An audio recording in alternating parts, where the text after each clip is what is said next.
जफर इस्लाम जी, बारी आप ही की है और सवाल आप पर यहाँ पर खड़े भी हो गए हैं। राजीव रंजन जी, अभय जी और राजीव जी नहीं, श्याम जी और अभय जी ने दोनों ने सवाल खड़े किए। लेकिन जफर जी, हम ये भी आपसे जानना चाहते हैं कि जो हमारा सिस्टम है, क्या आपको लगता है कि उस सिस्टम के अलावा भी ऐसी मौतें हुई हैं या मौतें होती हैं जो कोरोना से हुई हैं और जो हम आंकड़ों में शामिल नहीं कर पाए हैं?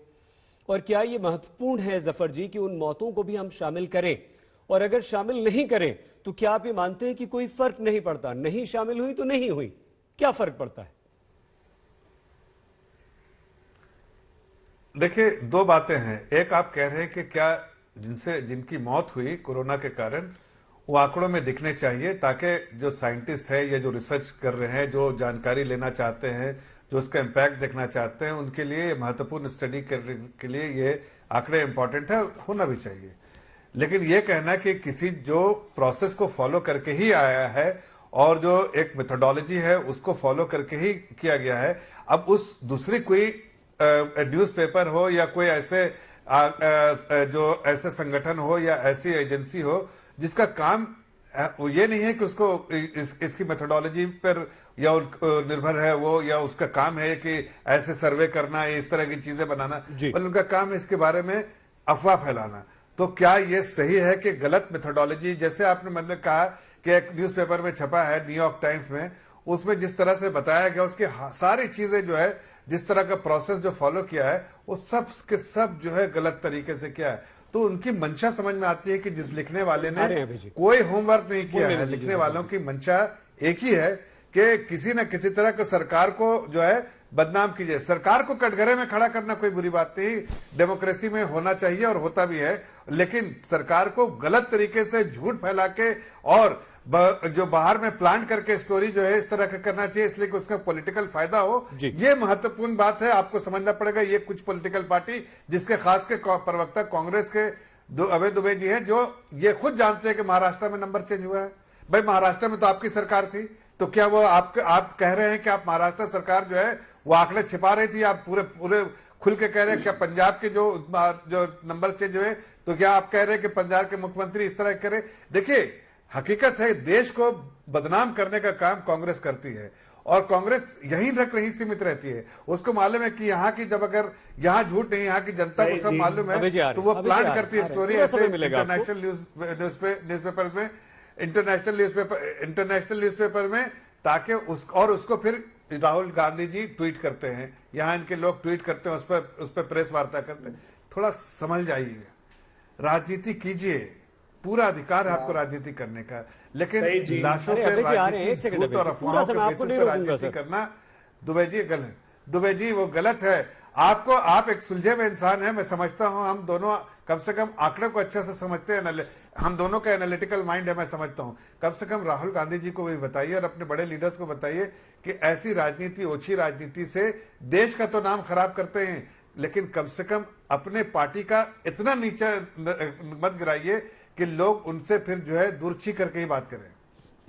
अभय जी, बहुत अच्छी बात है कि आप बोलना चाह रहे थे, लेकिन आपने बिल्कुल जफर जी को रोका नहीं। अच्छी बात है। हम ये भी आपसे जानना चाहते हैं अभय जी कि एक जो मेथड है हमारे देश में मौत के आंकड़ों को गिनने का, अगर उस मेथड पर हमें कहीं ना कोई आपत्ति है तो उसमें हम बैठकर बात करके अलग से कोई राय मशवरा कर सकते हैं या कुछ परसेंटेज आगे पीछे उसमें जोड़ सकते हैं।